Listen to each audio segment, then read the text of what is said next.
Buenas noches, comunidad. Hoy seré su anfitrión. Si aún no están suscritos, por favor, suscríbanse al canal. Vamos a empezar con la primera historia. Hace 12 años que pasó esto, pero todavía se me pone la piel de gallina cuando pienso en esos días en el desierto de Chihuahua. Estaba en el cuarto semestre de geología en la universidad y nuestro grupo había conseguido una beca para hacer una investigación de campo en México. Era una oportunidad increíble, de esas que uno sueña durante toda la carrera. El profesor Martínez tenía contactos allá y consiguió autorización para que estudiáramos formaciones rocosas en una región bien aislada, lejos de cualquier ciudad. La idea era pasar 2 semanas recolectando muestras y haciendo mediciones para nuestra tesis. Éramos solo 6 estudiantes: yo, Carla, Beto, Fernanda, Diego y Ana. Todos emocionados, llenos de energía y listos para la aventura. Nadie se imaginaba lo que nos esperaba en ese lugar olvidado de la mano de Dios. El viaje en camión hasta la ciudad más cercana duró casi un día entero. Después tomamos una camioneta que nos llevó por 3 horas más por caminos de terracería, cada vez más desiertos. El chofer, un señor mexicano de pocas sonrisas, nos dejó en un crucero en medio de la nada y dijo que regresaría en 2 semanas por nosotros. Nos quedamos ahí parados, con nuestras mochilas y equipos, viendo esa inmensidad de arena y piedras que se extendía hasta el horizonte. El sol estaba empezando a meterse, pintando todo de naranja y rojo. Era bonito, pero también daba miedo darse cuenta de lo aislados que estábamos. El silencio era casi ensordecedor, roto solo por el viento que soplaba entre las rocas. Armamos el campamento rápidamente, antes de que oscureciera completamente. Escogimos un lugar protegido entre unas formaciones rocosas que nos darían refugio del viento. Las tiendas quedaron puestas en semicírculo, con la fogata en el centro. El profesor Martínez nos había enseñado todas las técnicas de supervivencia en el desierto, así que nos sentíamos preparados. Hicimos nuestra primera comida ahí, platicando animadamente sobre los trabajos que haríamos en los próximos días. Carla estaba especialmente emocionada porque su investigación era sobre minerales raros y esa región era conocida por tener formaciones interesantes. Beto bromeaba que íbamos a descubrir oro y hacernos ricos. Todos se reían, pero en el fondo cada quien tenía sus expectativas científicas. La noche estaba despejada, con millones de estrellas que nunca logramos ver en la ciudad. Era mágico, de verdad. En el segundo día, empezamos los trabajos de campo propiamente dichos. Nos dividimos en parejas y salimos a mapear la región, cada grupo responsable de un área específica. Me tocó con Diego, y nuestra misión era catalogar las formaciones sedimentarias en la parte norte del campamento. El trabajo era pesado, pero gratificante. Recolectábamos muestras, hacíamos anotaciones, tomábamos fotos y medíamos todo con precisión. El calor era intenso durante el día, pero aguantable. En la tarde, cuando el sol empezaba a bajar, nos reuníamos en el campamento para compartir los hallazgos del día. Fue durante una de esas reuniones que Carla mencionó algo raro que había visto. Ella y Ana estaban trabajando en un área más distante, cerca de unas lomas bajas. Según Carla, había visto algo blanco moviéndose entre las rocas. Eran como piernas, dijo medio dudando. Piernas muy grandes, blancas, que se movían despacio. Todos nos reímos pensando que era cansancio o espejismo. El desierto puede jugarnos bromas en la vista, especialmente cuando estamos bajo el sol fuerte por horas. Ana confirmó que también había visto algo, pero no podía describir bien qué. Puede que haya sido un animal, dijo. Tal vez una cabra o algo así. El profesor Martínez explicó que en la región había algunos animales salvajes, como coyotes y venados, que podrían verse raros a la distancia. Ahí quedó la cosa, pero me di cuenta de que Carla no parecía muy convencida. Siguió viendo hacia las lomas durante el resto de la tarde, como si esperara ver la cosa otra vez. Esa noche empezamos a escuchar los sonidos. Eran aullidos, pero diferentes a cualquier cosa que yo hubiera escuchado antes. No eran de coyote, de eso estaba seguro. Eran más graves, más largos, y parecían venir de varias direcciones al mismo tiempo. El sonido hacía eco entre las rocas, creando un efecto bien espantoso. Nos quedamos todos despiertos, sentados alrededor de la fogata, tratando de identificar de dónde venían los aullidos. Diego dijo que podría ser viento pasando por cuevas, pero yo sabía que no era eso. Había algo de orgánico en esos sonidos, algo vivo. Fernanda estaba visiblemente nerviosa, y Beto trataba de hacer chistes para romper la tensión, pero todos estábamos tensos. Los aullidos siguieron por casi una hora, después pararon de repente.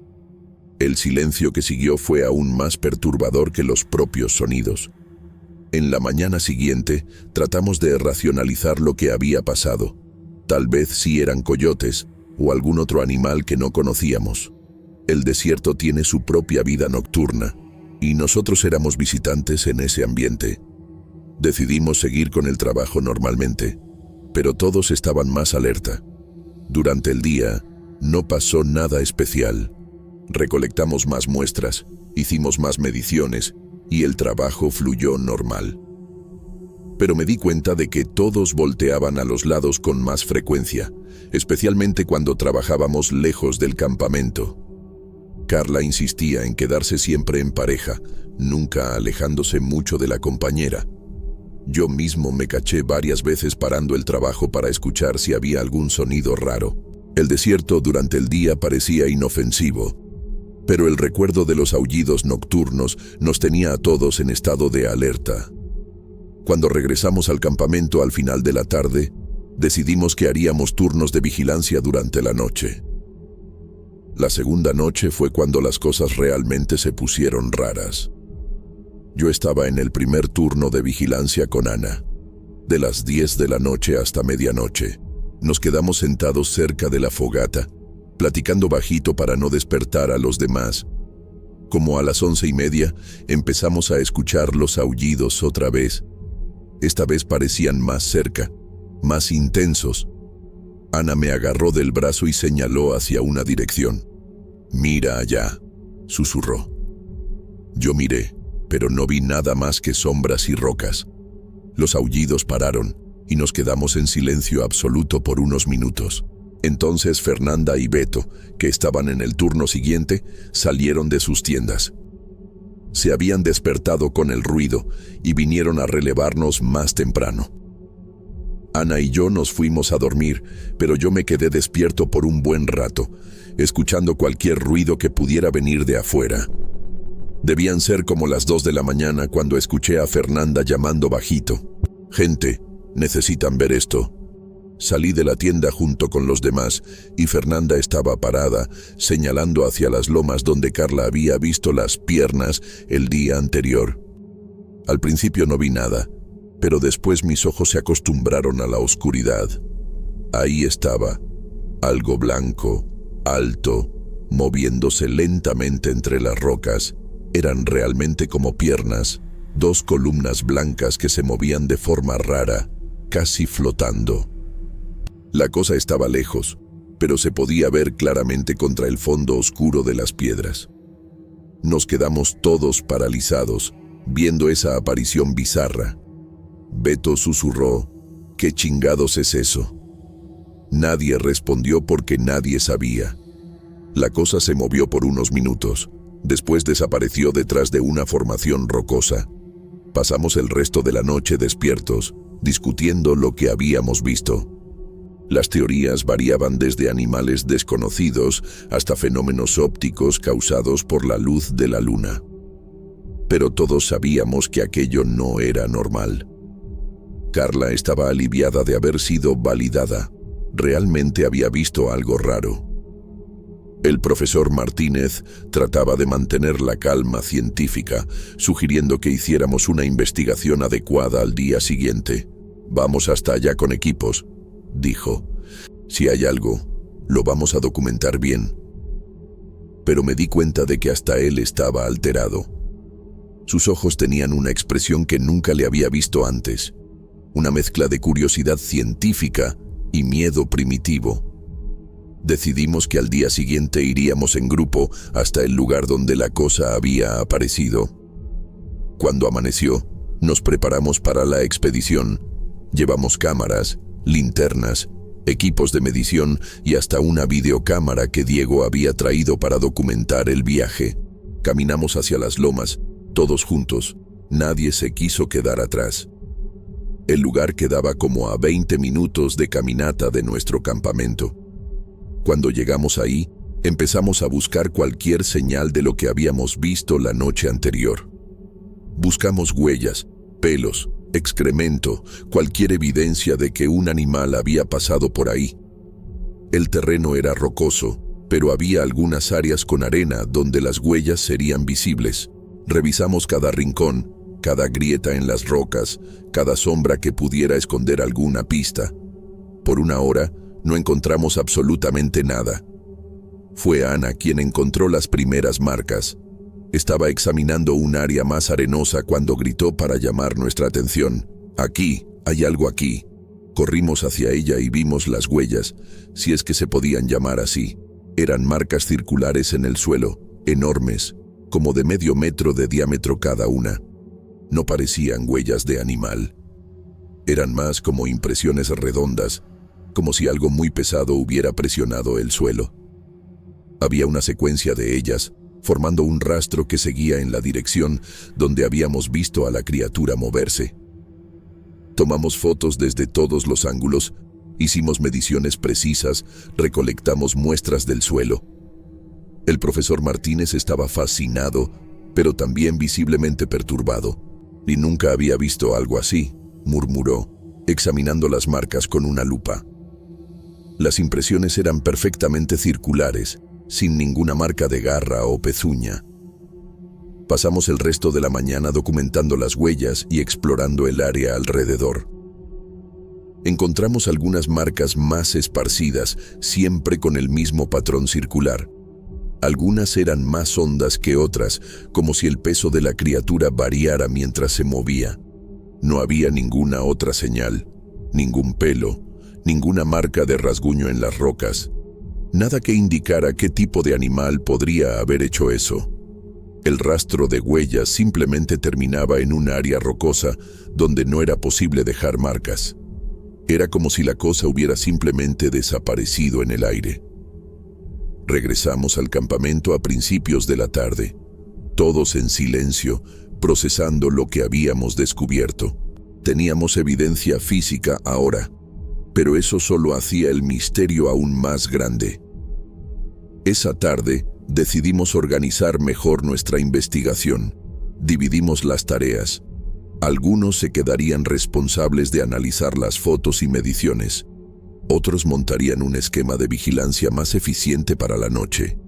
Diego sugirió que dejáramos la videocámara prendida durante la noche, apuntando hacia la dirección donde la criatura había aparecido. Era un plan sensato. También decidimos que todos se quedarían despiertos durante la noche, haciendo turnos de 2 horas cada pareja. Nadie quería perder la oportunidad de ver la cosa otra vez, ahora que sabíamos que era real. Preparamos una cena reforzada, sabiendo que sería una noche larga. El ambiente en el grupo estaba tenso, pero también había una emoción científica. Estábamos ante algo completamente desconocido. La tercera noche empezó tranquila. Montamos nuestra base de observación con las linternas y la videocámara, todos posicionados de forma que tuviéramos una buena vista de las lomas. Las primeras horas pasaron sin novedades. Platicábamos bajito, especulando sobre qué podría ser esa criatura. Beto pensaba que era algún tipo de animal prehistórico que había sobrevivido aislado en el desierto. Fernanda pensaba en alguna especie desconocida de ave grande. Yo no tenía teoría, solo una sensación creciente de que estábamos lidiando con algo que no debería existir. Como a las 11 de la noche, los aullidos empezaron otra vez. Esta vez eran más cerca, más intensos, y parecían venir de varias direcciones. Agarramos nuestras linternas y nos preparamos para ver aparecer a la criatura. Pero no apareció donde esperábamos. Carla fue la primera en darse cuenta. Estaba viendo hacia el lado opuesto cuando vio una sombra moviéndose. «Allá», susurró señalando hacia una dirección completamente diferente. Volteamos nuestras linternas y vimos algo que nos dejó sin palabras. La criatura estaba mucho más cerca esta vez, a solo unos 50 metros de distancia. Bajo la luz de las linternas, pudimos ver mejor su forma bizarra. Eran realmente como dos piernas gigantes, blancas como hueso, pero sin cuerpo visible arriba de ellas. Las piernas se movían de forma rara, casi deslizándose sobre el suelo. No había sonido de pasos, solo ese movimiento fluido y antinatural. La cosa se paró cuando nuestras luces la iluminaron, como si nos estuviera observando, aunque no podíamos ver ojos o cabeza. Nos quedamos paralizados por unos segundos, solo viendo esa aparición imposible. Entonces, Diego se acordó de la videocámara y empezó a ajustar el equipo para filmar a la criatura. Pero en el momento en que se movió, la cosa reaccionó. Las piernas empezaron a moverse más rápidamente, deslizándose entre las rocas con una agilidad espantosa. En cuestión de segundos, había desaparecido en la oscuridad. Corrimos hacia la dirección donde había desaparecido, pero no encontramos nada. Era como si se hubiera disuelto en el aire. Pasamos el resto de la noche buscando, pero la criatura no apareció más. Los aullidos también pararon completamente.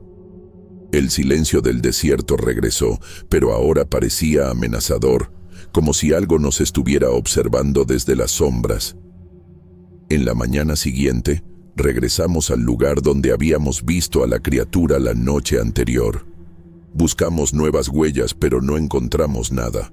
El suelo ahí era más rocoso, no adecuado para dejar marcas, pero cuando regresamos a verificar las huellas que habíamos encontrado el día anterior, nos llevamos un susto.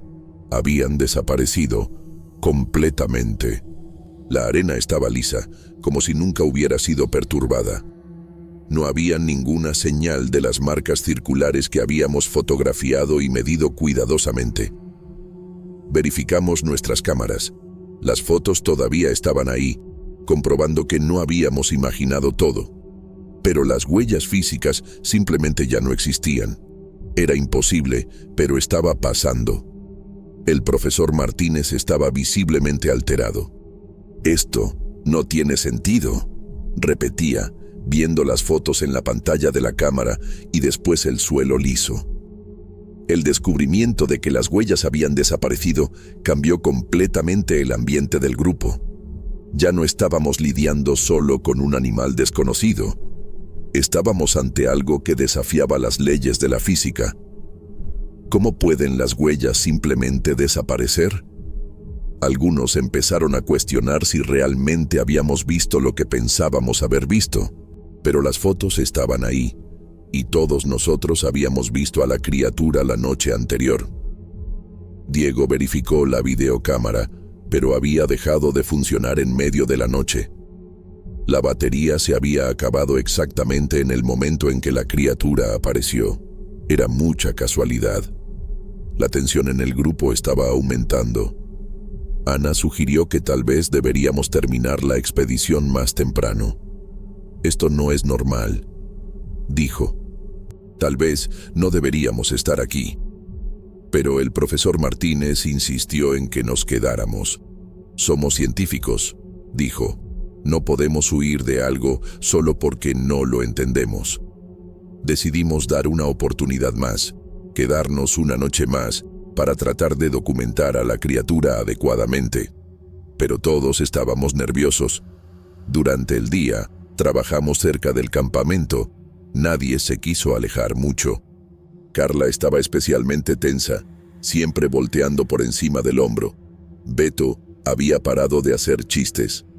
Hasta Diego, que siempre fue el más valiente del grupo, parecía aprensivo. Preparamos un esquema de vigilancia aún más elaborado para la noche, con múltiples cámaras y linternas posicionadas estratégicamente. Si la criatura aparecía otra vez, estaríamos listos. La cuarta noche fue la peor de todas. Los aullidos empezaron más temprano, todavía durante el atardecer. Eran más intensos, más cerca, y parecían venir de todas las direcciones al mismo tiempo. Nos quedamos todos juntos en el centro del campamento, con las linternas y cámaras listas. Pero esta vez la criatura no apareció visualmente. En lugar de eso, empezamos a escuchar otros sonidos, como si algo grande se estuviera moviendo alrededor de nuestro campamento, rodeando nuestras tiendas. Podíamos escuchar piedras siendo movidas, arena siendo arrastrada, pero no logramos ver nada cuando apuntábamos las linternas hacia la dirección de los sonidos. Era como si la cosa estuviera jugando con nosotros, probando nuestros límites. Fernanda empezó a llorar. El miedo se estaba apoderando de todos nosotros. Como a las 2 de la mañana, los sonidos pararon abruptamente. El silencio que siguió fue ensordecedor. Nos quedamos ahí, tensos, esperando que algo pasara. Entonces Ana señaló hacia una de las tiendas. «Miren», susurró. En el costado de la tienda de Diego había una marca, una impresión circular, como las huellas que habíamos encontrado antes. Pero esta estaba en la lona de la tienda, como si algo hubiera presionado la pared desde afuera. La marca era perfectamente redonda, del mismo tamaño que las huellas que habíamos visto. Diego estaba dentro de la tienda durmiendo. Lo despertamos con cuidado y le mostramos la marca. Se puso pálido. «Sentí algo tocando la tienda», dijo. «Pensé que era viento». La marca desapareció mientras la veíamos, desvaneciéndose lentamente hasta que la lona regresó a la normalidad. Esa mañana, tomamos la decisión de abandonar la expedición. No importaba lo que el profesor Martínez dijera sobre método científico. Todos teníamos demasiado miedo para continuar. Empacamos nuestros equipos rápidamente. Desarmamos el campamento y caminamos hasta la carretera donde el chofer debería recogernos. Llegamos ahí con 8 días de anticipación, pero preferimos esperar en la carretera que quedarnos una noche más en ese lugar. Montamos un campamento improvisado cerca de la carretera, donde nos sentíamos más seguros. Durante los días que esperamos, ninguno de nosotros habló mucho sobre lo que había pasado. Era como si hubiéramos hecho un acuerdo tácito de no discutir el tema. Pero todos sabíamos que habíamos vivido algo que cambiaría nuestras vidas para siempre. Cuando el chofer finalmente llegó a recogernos, se dio cuenta de que algo estaba mal. «¿Están bien?», preguntó. «Parecen que vieron un fantasma». Carla, que hablaba español perfectamente, le explicó que habíamos tenido algunos problemas en el campamento. El chofer movió la cabeza como si supiera algo. Durante el viaje de regreso, empezó a hablar sobre leyendas locales. Dijo que esa región era conocida por los habitantes como un lugar maldito, donde pasaban cosas raras. Mencionó historias de viajeros que habían visto criaturas bizarras, sonidos inexplicables, huellas que aparecían y desaparecían. Los locales le llamaban a eso el espanto del desierto. En la ciudad, antes de tomar el camión de regreso a casa, decidimos buscar más información sobre las leyendas locales. Encontramos a una señora mayor que vendía artesanías en la plaza principal. Cuando Carla mencionó dónde habíamos acampado, la mujer se puso seria. «¿Fueron hasta allá?», preguntó preocupada. «Ese lugar es peligroso. Desde hace generaciones la gente evita esa área». Nos contó historias que su abuela le había contado, sobre una criatura que habitaba el desierto, algo que no era de este mundo. Según ella, la criatura aparecía ante quien invadía su territorio, pero nunca hacía daño, solo espantaba hasta que la gente se fuera. Tuvieron suerte, dijo. Algunos nunca regresaron. Sus palabras nos dejaron aún más perturbados. Durante el viaje de regreso a casa, tratamos de analizar racionalmente lo que había pasado. Revisamos todas las fotos, todas las anotaciones, todos los datos que habíamos recolectado. Las evidencias estaban ahí. Fotos de las huellas, registros de los sonidos, testimonios de 6 personas. Pero nada de eso tenía sentido dentro de nuestro conocimiento científico. ¿Cómo explicar huellas que desaparecen? ¿Cómo explicar una criatura que parece no tener cuerpo arriba de las piernas? ¿Cómo explicar los sonidos que venían de todas las direcciones? Cada uno de nosotros desarrolló sus propias teorías a lo largo de los años, pero ninguna es completamente satisfactoria. El profesor Martínez nunca más mencionó el tema, como si quisiera olvidar que aquello había pasado. Hoy, 12 años después, todavía pienso en esos días en el desierto. Terminé mi carrera en geología, hice maestría y doctorado, trabajo en una empresa de minería. Mi vida siguió un curso normal, racional, científico. Pero siempre que veo documentales sobre criaturas misteriosas o leo sobre fenómenos inexplicables, me acuerdo de esas noches en el desierto de Chihuahua. A veces me pregunto si realmente pasó, si no fue algún tipo de alucinación colectiva causada por el aislamiento y el estrés. Pero entonces me acuerdo de las fotos, de las mediciones precisas que hicimos, del miedo real que todos sentimos. Aquello fue real, aunque no pueda explicarlo. De los 6 estudiantes que estuvimos ahí, solo Carla y yo todavía mantenemos contacto. Ella se volvió profesora de geología en una universidad del interior y a veces platicamos sobre esa expedición. Ella tampoco ha podido olvidar. ¿Todavía piensas en aquello?, me preguntó en una conversación reciente. Todos los días, le respondí. Es cierto. No pasa un día sin que piense en el espanto del desierto, en esas piernas blancas moviéndose entre las rocas, en esos aullidos que hacían eco en la oscuridad. Cambió mi perspectiva sobre el mundo, sobre lo que es posible y lo que no. Hay cosas en este mundo que la ciencia todavía no puede explicar, y tal vez nunca pueda. A veces me pregunto si la criatura todavía está ahí, en ese desierto aislado, esperando al próximo grupo de visitantes curiosos. ¿Será que otros ya pasaron por la misma experiencia que nosotros? ¿Será que hay más gente por ahí con fotos de huellas circulares y recuerdos de piernas blancas fantasmales? Nunca traté de regresar a esa región y no pienso hacerlo. Algunas experiencias son suficientes para toda una vida, pero la curiosidad científica todavía está ahí, susurrando en el fondo de mi mente, preguntándome qué tipo de criatura era esa, de dónde venía, qué quería. Son preguntas que probablemente nunca tendrán respuesta, y tal vez sea mejor así. Algunos misterios deben seguir siendo misterios.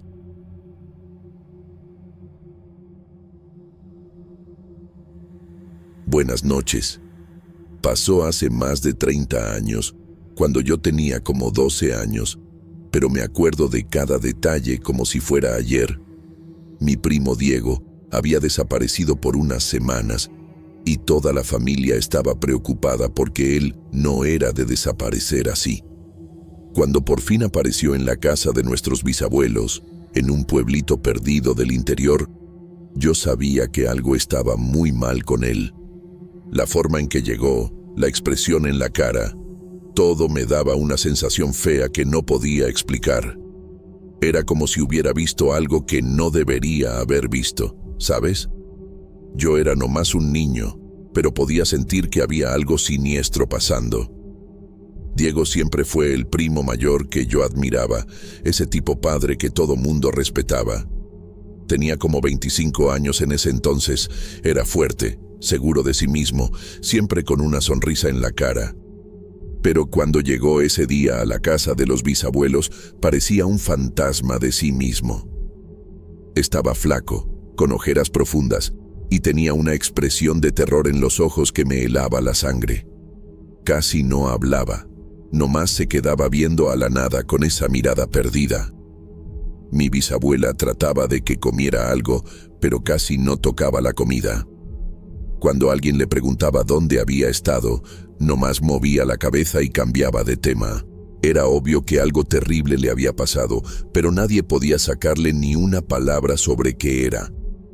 La casa de los bisabuelos estaba en una región bien aislada, de esas que necesitas manejar por horas para llegar al pueblo más cercano. Era un lugar que siempre me dio escalofríos, aún antes de toda esta historia. La casa era vieja, con paredes gruesas de adobe y techo de teja, rodeada por montañas y una vegetación tupida que parecía tragarse todo alrededor. Durante el día hasta estaba tranquilo, pero cuando oscurecía, el silencio daba miedo. Nomás oías el viento pegando en los árboles y algunos sonidos raros que venían del monte. Esa noche que llegó Diego, el ambiente estaba aún más pesado que lo normal. Parecía que hasta la naturaleza sabía que algo malo iba a pasar. Estaba durmiendo en el cuarto que compartía con mi hermano menor, cuando me desperté con un ruido raro que venía de la sala. Habían de ser como las 2 de la mañana, porque la casa estaba en silencio total. Me levanté despacio para no despertar a nadie y fui hasta la puerta del cuarto para oír mejor. Era el sonido de alguien caminando por la casa, pero los pasos eran raros, como si la persona estuviera arrastrando los pies. Pensé que era Diego yendo al baño, pero cuando me asomé por la rendija de la puerta, vi una silueta parada en medio de la sala, completamente inmóvil. La persona estaba de espaldas a mí, pero por la altura y la forma parecía ser él. Lo que me dio miedo fue que se quedó ahí parado por mucho tiempo, sin moverse, como si estuviera oyendo algo que yo no podía escuchar. Me quedé observando por unos 10 minutos y él seguía en la misma posición, como una estatua. De vez en cuando, volteaba la cabeza despacio para un lado y para el otro, como si estuviera siguiendo algún movimiento invisible. Sentí un frío en el estómago y unas ganas enormes de regresar a la cama, pero no podía dejar de ver. Era como si algo me obligara a seguir observando esa escena bizarra. Entonces, de la nada, empezó a caminar hacia la puerta del frente. Los pasos eran lentos y deliberados, y yo podía oír el crujido de las tablas del piso debajo de sus pies. Cuando llegó a la puerta, se paró otra vez y se quedó ahí por unos minutos más. Tenía tanto miedo que casi no podía respirar bien. La puerta del frente siempre hacía un ruido terrible cuando se abría, porque las bisagras estaban viejas y oxidadas. Pero esa noche, cuando Diego la abrió, no hizo ningún sonido. Fue como si se hubiera abierto sola, sin resistencia. Salió para afuera y dejó la puerta abierta, y yo podía ver la oscuridad de afuera tragándose su silueta. Me quedé ahí parado, sin saber qué hacer, esperando que regresara. Pero pasaron minutos, y nada. El viento empezó a entrar por la puerta abierta, trayendo un frío que cortaba hasta los huesos. Sabía que debería despertar a alguien, pero estaba paralizado de miedo. Había algo en el ambiente de esa noche que me decía que era mejor no meterme, que era mejor fingir que no había visto nada. Después de como 20 minutos esperando, por fin me armé de valor para ir hasta la puerta. Cada paso que daba parecía hacer eco por toda la casa, aunque trataba de caminar de puntitas. Cuando llegué a la puerta, miré para afuera y no vi nada más que la oscuridad completa. No había luna esa noche, entonces era imposible ver cualquier cosa más allá de unos metros. Grité bajito el nombre de Diego, pero no obtuve respuesta. El silencio era tan profundo que podía oír mi propio corazón latiendo. Cerré la puerta despacio y regresé al cuarto, pero no pude dormir el resto de la noche. Me quedé ahí acostado, oyendo cada ruido de la casa, esperando oír que la puerta se abriera otra vez y los pasos de Diego regresando. Pero eso nunca pasó. A la mañana siguiente, cuando desperté, pensé que a lo mejor había sido una pesadilla. Pero cuando fui a desayunar, mi bisabuela estaba preocupada porque Diego no estaba en su cuarto. La cama estaba deshecha, como si hubiera dormido ahí, pero él había desaparecido.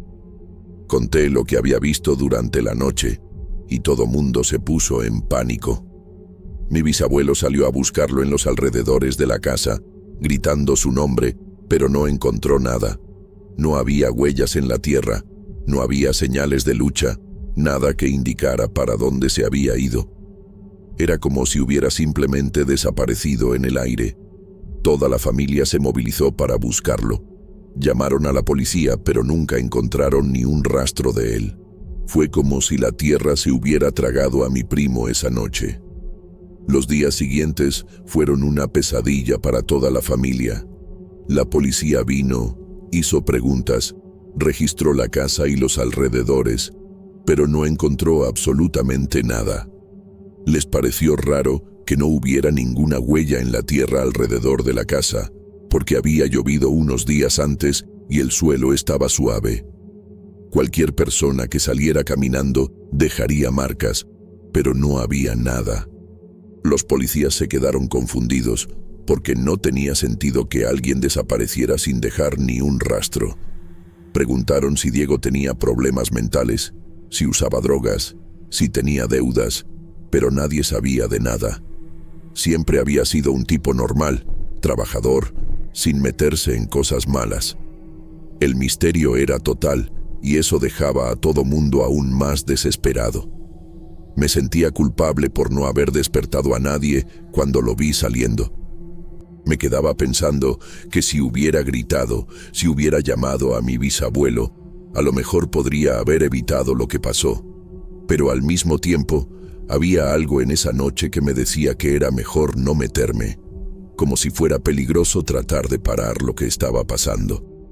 Era una sensación rara, como si una fuerza invisible me estuviera manteniendo callado e inmóvil. Durante semanas después de la desaparición, tenía pesadillas con esa escena. Soñaba con Diego parado en medio de la sala, con esa postura rígida y antinatural. Me despertaba sudado y con miedo, y tardaba mucho en poder dormir otra vez. La familia nunca dejó de buscarlo. Mis tíos contrataron detectives particulares, pusieron carteles por toda la región, ofrecieron recompensa por información, pero nada. Era como si Diego hubiera simplemente dejado de existir esa noche. Los años fueron pasando y la esperanza fue disminuyendo. Algunos parientes empezaron a aceptar que probablemente había muerto. A lo mejor se había caído en un hoyo o lo había atacado algún animal salvaje. Pero yo nunca pude aceptar esas explicaciones, porque no explicaban la ausencia total de rastros. Además, no podía olvidar la forma en que estaba actuando antes de desaparecer, como si estuviera siendo controlado por algo. Los bisabuelos nunca volvieron a ser los mismos después de eso. Mi bisabuela desarrolló una paranoia terrible, siempre creyendo que oía pasos durante la noche. Empezó a cerrar con llave todas las puertas y ventanas antes de dormir, cosa que nunca hacía antes. Mi bisabuelo se puso más callado y melancólico, siempre viendo hacia el monte alrededor de la casa, como si esperara ver a Diego regresando. Vendieron la casa unos años después y se mudaron al pueblo, diciendo que ya no aguantaban vivir en ese lugar. Los entendía perfectamente, porque siempre que regresaba ahí, sentía un peso en el pecho y una sensación de que me estaban observando. Era como si la casa hubiera guardado la energía de esa noche terrible. Conforme fui creciendo, traté de racionalizar lo que había pasado. Pensé en varias posibilidades. Que Diego tuviera problemas mentales que nadie sabía, que estuviera metido con gente peligrosa, que hubiera decidido empezar una vida nueva en otro lugar. Pero ninguna de esas explicaciones tenía sentido con lo que yo había presenciado. La forma en que se movía esa noche no era normal, era como si estuviera en trance o siendo guiado por algo. Y el hecho de no haber dejado ni un rastro seguía siendo inexplicable. Leí sobre casos de personas que desaparecen misteriosamente, pero nunca encontré nada parecido a lo que le pasó a mi primo. La vida siguió, crecí, me casé, tuve hijos, pero nunca olvidé esa noche. De vez en cuando, en reuniones familiares, alguien mencionaba a Diego y siempre se hacía ese silencio incómodo. Era un tema que lastimaba a todo mundo, pero que nadie podía dejar atrás completamente.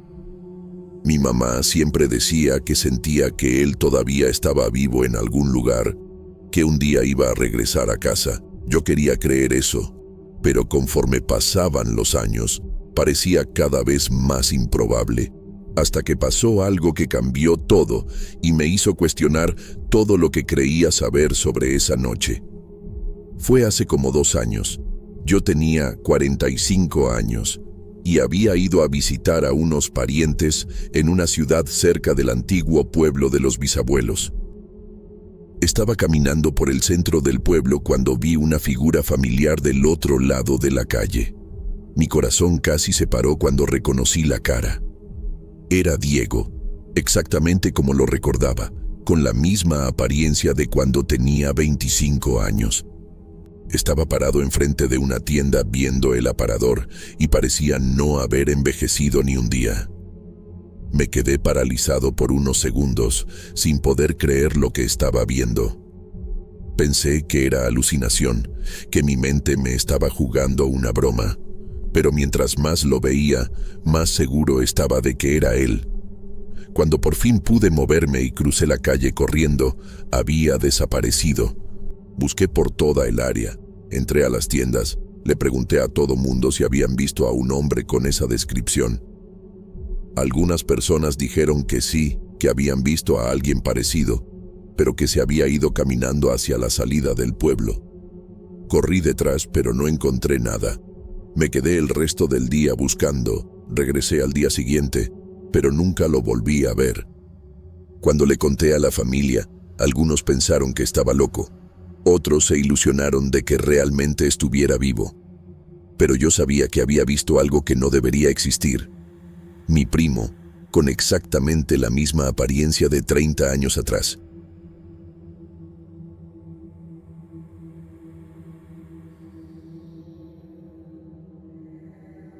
Mi nombre es Beatriz. Tengo 34 años y nunca pensé que le fuera a contar esta historia a alguien. Pero necesito sacarme esto del pecho porque ya no aguanto cargar este peso sola. Pasó hace 2 años y desde entonces mi vida se volvió un infierno que yo misma creé.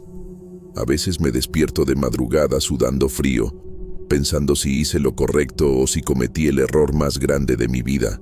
La verdad es que ya no sé la diferencia entre justicia y venganza, entre lo que merecí y lo que provoqué. Todo comenzó cuando descubrí que mi esposo Roberto me estaba engañando con mi hermana adoptiva Camila. Sí, leyeron bien, mi propia hermana, a quien crié como hija después de que nuestros papás murieron. Ella tenía apenas 12 años cuando me hice responsable de ella, y yo tenía 22. Durante 10 años hice de todo para darle lo mejor que podía. Le pagué escuela privada, curso de inglés, universidad, todo. Y así fue como me pagó. El descubrimiento pasó un sábado por la mañana, de esos que despiertas feliz sin saber por qué. Roberto había salido temprano diciendo que iba a jugar fútbol con los cuates, cosa que hacía todos los fines de semana. Yo estaba arreglando la casa cuando su celular sonó arriba de la cama. Se le había olvidado. Normalmente no lo hubiera tocado, pero la pantalla mostró un mensaje de Camila que decía: «Ayer estuvo increíble.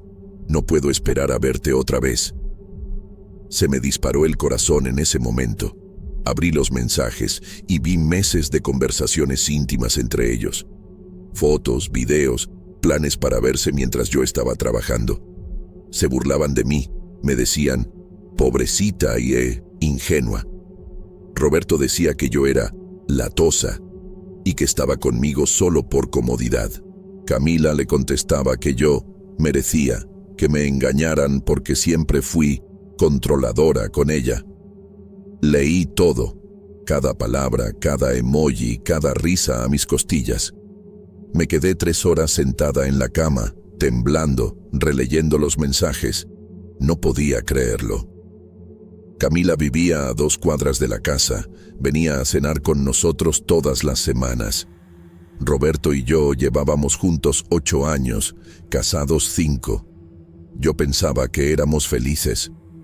Claro que teníamos nuestras peleas, como toda pareja, pero nunca me imaginé que él pudiera engañarme, y mucho menos con ella.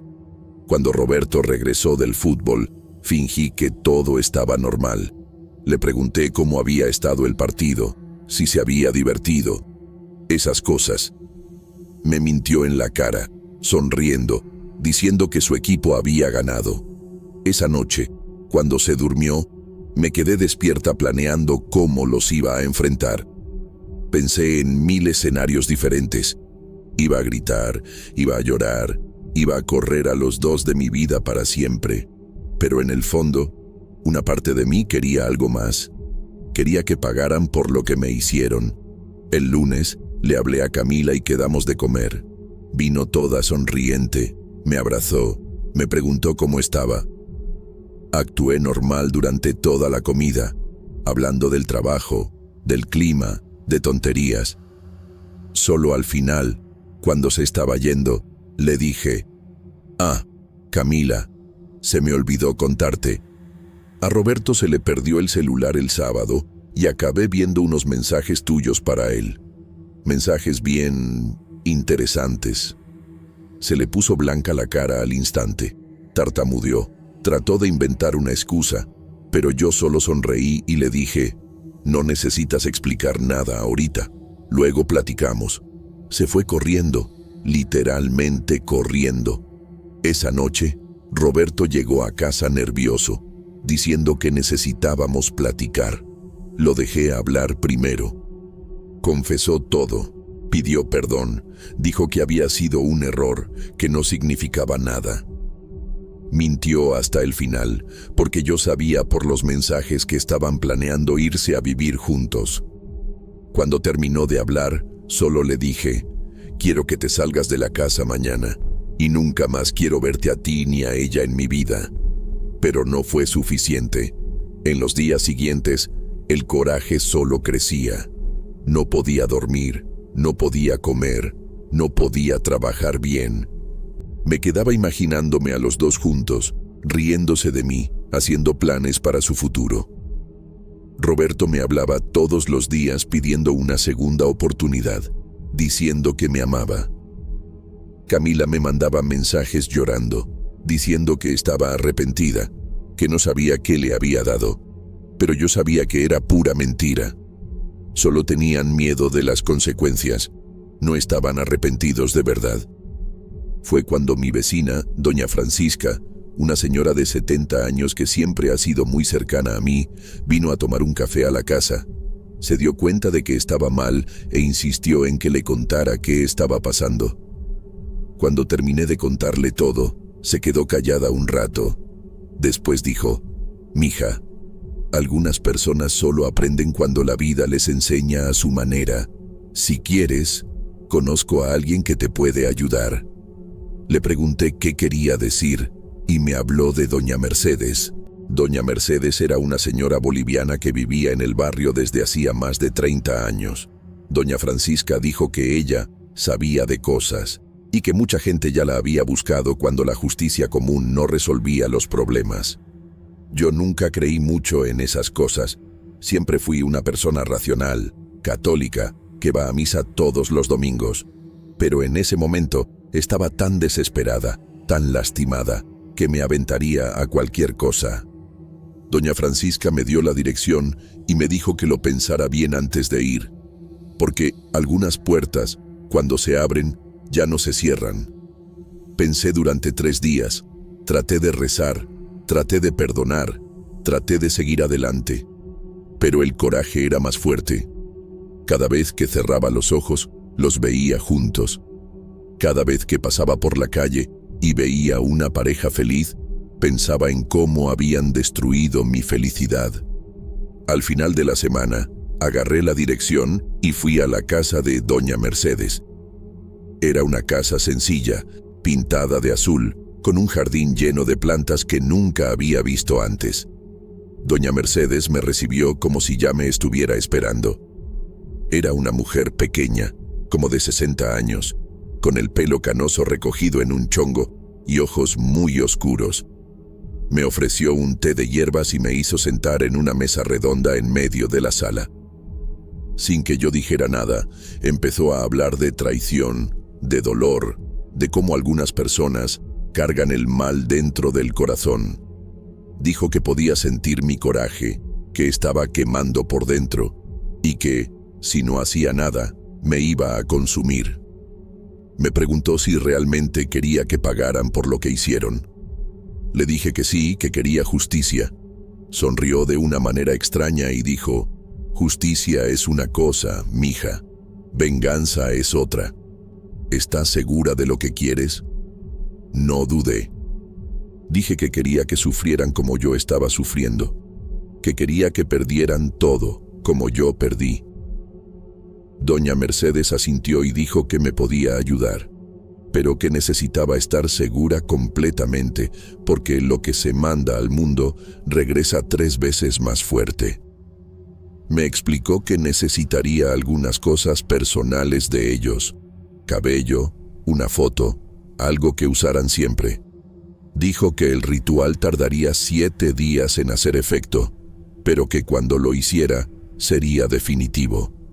Me preguntó cuánto estaba dispuesta a pagar y le dije que pagaría lo que fuera.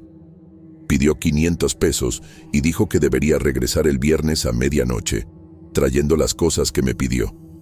Salí de ahí con el corazón latiendo fuerte, pero decidida. Durante la semana, logré agarrar un cabello de Roberto del cepillo que se le olvidó en el baño, y una foto nuestra de la boda donde él salía bien. De Camila, agarré un arete que siempre usaba y que se le había olvidado en casa en una de las últimas visitas. El viernes, regresé a la casa de doña Mercedes.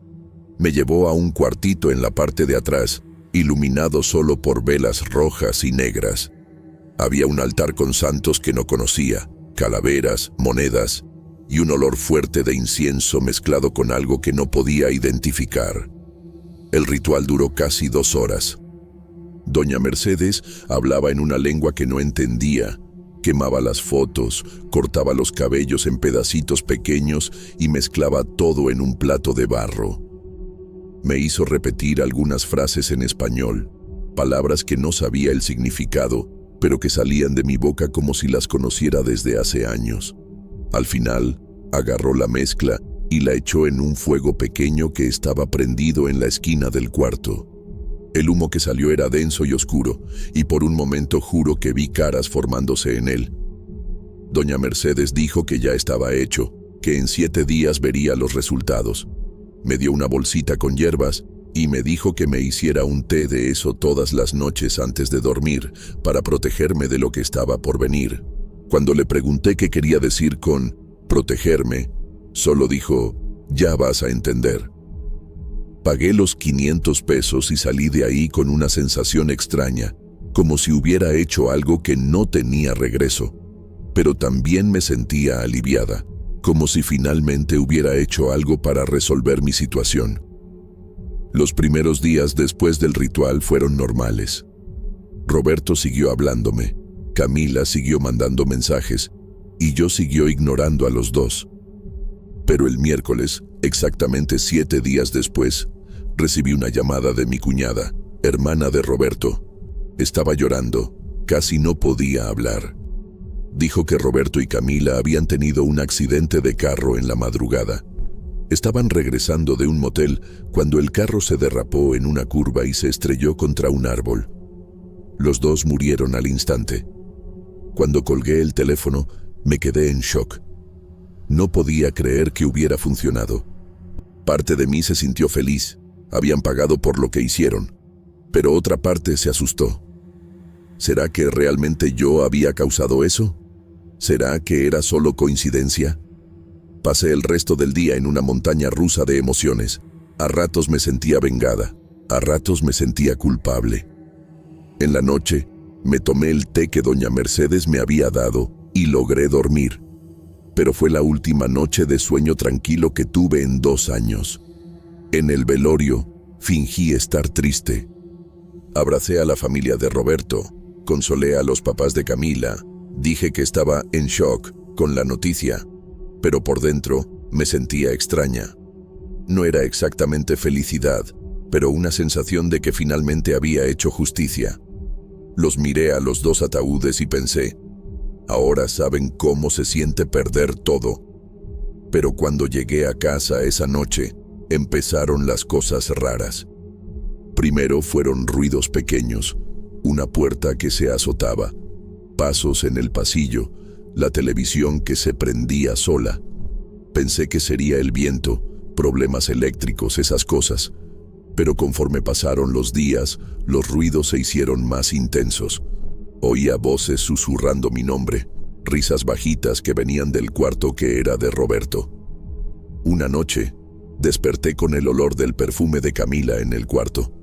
Busqué por toda la casa, pero no encontré nada. Le hablé a doña Mercedes, pero el teléfono solo daba ocupado. Fui hasta su casa, pero estaba vacía, con un letrero de "Se renta" enfrente. La vecina dijo que se había mudado al día siguiente del accidente. Las apariciones empeoraron. Veía sombras moviéndose por la casa, oía conversaciones que venían de la cocina cuando llegaba del trabajo. A veces, encontraba objetos fuera de lugar. La argolla de matrimonio que había guardado en un cajón aparecía arriba de la mesa. Fotos de Camila que había tirado regresaban a los portarretratos. Una noche, desperté con alguien tocándome el cabello. Cuando prendí la luz, no había nadie, pero podía sentir una presencia en el cuarto. Empecé a dormir con todas las luces prendidas, pero aún así no me dejaban en paz. Oía la voz de Roberto diciéndome "asesina" y la de Camila llorando, diciendo que yo había destruido sus vidas. Busqué un padre, pero me dijo que necesitaba un psicólogo, no un exorcismo. Busqué otros especialistas, pero ninguno pudo ayudarme. Algunos dijeron que me estaban persiguiendo los espíritus de ellos, otros que era culpa en mi cabeza, pero yo sabía que era real. Habían regresado para atormentarme. Me cambié de casa 3 veces en 2 años, pero siempre me encontraban. No importaba a dónde fuera, ahí estaban. En el trabajo, sentía que alguien me observaba. En la calle, oía pasos siguiéndome. En casa, era un infierno constante. Movían mis cosas, quebraban objetos, hacían ruido toda la noche. Ya no podía tener una vida normal. Perdí el trabajo porque no me podía concentrar. Perdí a los amigos porque nadie creía lo que les contaba. Mi familia piensa que me volví loca de tanto sufrimiento, pero yo sé que no estoy loca. Están aquí, conmigo, todos los santos días. Roberto me susurra al oído que nunca voy a ser feliz otra vez. Camila aparece en el espejo del baño, toda golpeada del accidente, mirándome con odio. A veces aparecen juntos, tomados de la mano, riéndose de mí. Dicen que ahora somos una familia para siempre, que nunca me van a dejar en paz. Y lo peor es que sé que tienen razón. Hoy, 2 años después, entiendo lo que doña Mercedes quiso decir sobre protegerme. Sabía que iban a regresar. Sabía que la venganza tiene un precio, y que ese precio soy yo. Logré lo que quería, pagaron por lo que hicieron. Pero ahora yo también estoy pagando. Vivo en una prisión que yo misma creé, atormentada por los fantasmas de 2 personas que mandé matar. Porque eso fue lo que hice. No se puede negar. Los maté con magia negra, con odio, con sed de venganza. Y ahora regresaron para cobrarme. No sé si algún día voy a poder librarme de ellos. No sé si merezco librarme. A veces pienso que este es mi castigo por haber escogido la venganza en lugar del perdón.